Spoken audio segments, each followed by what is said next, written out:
Welcome to my studio. Today we're painting this beautiful glowing candle with a bokeh effect background. To start off, we're drawing a rounded square. Kneaded erasers are very gentle on watercolor paper.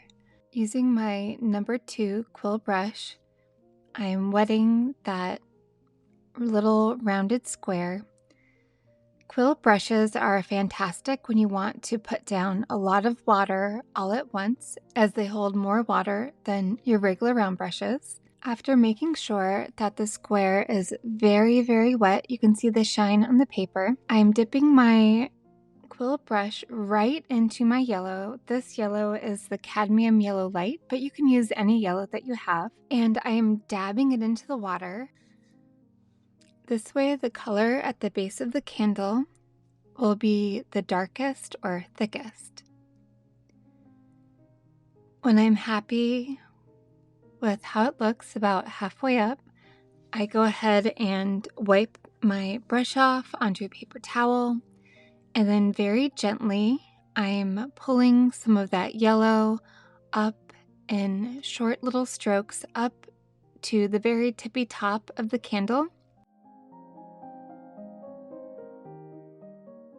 I then decide to add just a little bit more yellow, as I thought the difference between the darkness of the bottom and the lightness of the top might be a little bit too stark, so I'm just adding a bit more yellow to soften that transition between the darkest yellow or thickest yellow at the bottom and then the thinner or lighter yellow at the top.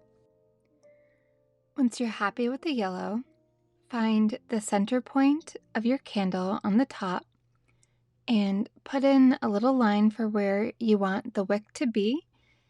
And we are drawing a raindrop or teardrop shape. It can be a little bit wavy. It doesn't need to be perfect. A little bit of a wave gives it character. And then again, using that kneaded eraser, lighten up your lines so that you can barely see it. That way the white area will stay white. Once water goes over the pencil line, you'll no longer be able to erase it and it will show up pretty clearly. So that's why you want it to be very light. Very carefully, so maybe with a smaller brush, fill in the whole teardrop or raindrop flame shape with just water, and you'll want it to be so that it's shimmering on the paper, super, super wet, and then dab in a little bit of that same yellow to the base. If you put in too much and it goes up the whole length of the flame, if you like that look, I would leave it. But if not, you can always use a paper towel, dab it, bring up the color, and start over. Thankfully, it kind of stayed where I wanted it this time. And then I actually drag it up to the very tip just a little bit, just the tippy top. But you can just be patient and wait for it to kind of spread out through that water on its own. I'm dabbing in just a little bit of red. I believe I use the cadmium red light, but any red you have will be fine. And while it was still wet, I just dabbed it in at the very base. Before this next step, make sure your candle is completely dry. And then we will be drawing a very slightly curved line up top, and then a smile on the bottom, or maybe you could think of it as hills on the bottom with the sun peeking out from behind. But it will just be a very slightly curved top line, and then very slightly curved kind of hill shape or smile on the bottom. While that is drying, we are using the quill brush to wet the entire background, being very careful around the candle and around the flame to preserve that yellow. If you do go on top of it, it's not the end of the world. I would just wait for it to dry and then try it again. but you'll want the background to be very wet. You can also use the smaller brush to go around the flame and the candle, and then the larger brush to go over the larger areas. The first color I'm putting down in the background, it's just called blue in my Rosa Gallery botanical set, but it looks kind of like a phthalo blue or an ultramarine blue. Either one will work great for this. And we are very carefully painting around the candle and around the flame, taking your time on this part. But the rest of the background, you can be loose with it. You can do vertical lines, horizontal lines, circles. You can make any kind of texture you would like in the background. I really liked the horizontal lines, as to me it gives it kind of a feeling of maybe a window with curtains behind the candle, or an outdoor scene behind the candle. Just be careful around the flame and around the candle, but don't worry if you do paint into it. That's okay, it's not the end of the world. Your painting will just look a little bit looser, and if you catch it right away and you don't like it, I would try to pick it right back up with a paper towel. So now that the background is covered in this really pretty blue texture, I am adding some turquoise to it, as I really love the look of turquoise with different colors of blue. I really just like that color combination, but you can use violets, you could use green, you can use all different types of colors for this background. And a combination of any of them will look fantastic. I would just be careful not to make browns. Unless you really love brown, then I would go ahead and not worry about making browns in the background. I just stuck with all cool colors, as it creates more of a contrast between the warm yellow of the candle and the cool blues of the background. For a little extra depth,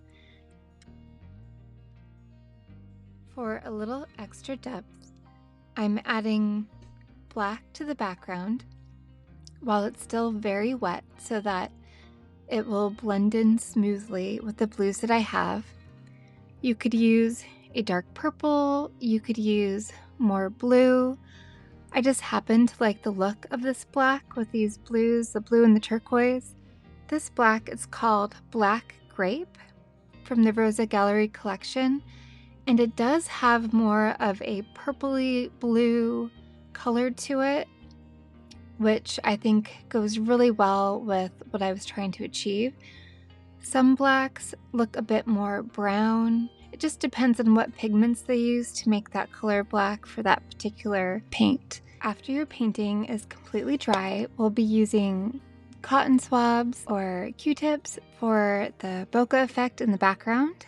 But before we get started, I'm using just a little bit of black for the candle wick with a number 2 round paintbrush. For the bokeh effect with the Q-tips, dip it into your water and then rub it very gently onto your dried background in a circular motion. Press down with a paper towel, and that will pick up the paint from the paper. That way you can make any size circles that you want, and just pick up that wet paint with a paper towel, and it will leave that circle shape behind.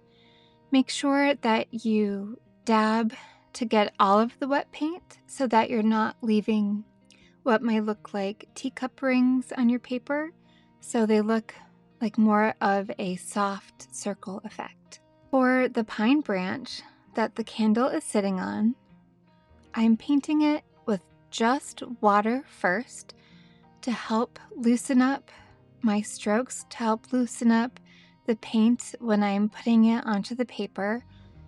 This way it gives it an effect of the paint hitting an already wet surface, so it kind of feathers it out a little bit, gives it more of a wet on wet look, but at the same time, you're able to get that wet on dry look with a more defined edge in some areas and a more wet on wet look in other areas where you have already gone over with the paintbrush.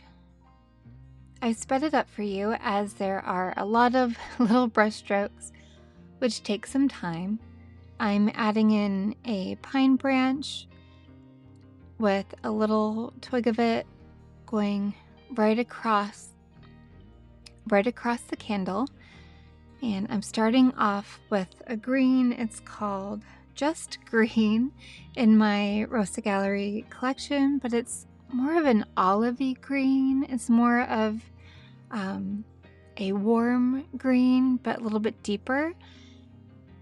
So on your collection, it might be called olive green. And I mixed it with a little bit of the turquoise that was already on the palette. That way it had more of a similar color to it, to the colors in the background, while still being a separate green. And now I'm adding a little bit of blue, that blue that I used in the background, and I'm adding that all around the pine wreath area in a very thick, dark paint to give it some more shadow, some more weight to the bottom of the painting, to give it more contrast between that light candle and the dark wreath. So I am flicking it here and there into the branches, and then I'm also going to go over those little twigs that I have that are on top of the candle or going across the candle, and add a few more as well. I'm using just the very tip of this number 2 round brush, and I am flicking and pulling those little tiny lines so that they look like the little tiny pine needles. And then I decide to add a bit more of a darker tone to them to fit in more with the darker part of the wreath that it sits in. So I'm adding some darker pine needles to match that, and filling it in to make it seem a little more lush. You can make it a little more wild and free than I am, where your brush strokes really don't need to be as controlled. I think that would look very pretty as well. And then I'm adding in some more of the blue and some more of the black together and putting in just another layer of darker paint onto these pine needles to really bring out that look of a glowing candle. And you can wait until your first layer is dry, completely dry, and then go back with your darker layer after it's dry, so that if you don't like it, you can pick it back up with a paper towel. But I'm doing it all at once, and it's blending in nicely. But you can definitely do it in multiple layers. You don't need to do it all at once in one layer. Once you're happy with your wreath and it's still wet, you can go into your yellow and drop in with just the very tip of your brush little yellow dots, and if it's still wet, it will spread out just a little bit and dry, giving it kind of a star-like effect in those darker areas. And what it's doing is it's bringing that yellow into the greenery so that it gives it kind of a magical, sparkly effect. With just water on your brush, we are wetting an area in a circle around the flame of the candle to give it that look of a lighter glow, and then picking up that wet paint with your paper towel. Make sure you find a clean spot on your paper towel so that you're not adding more paint to it.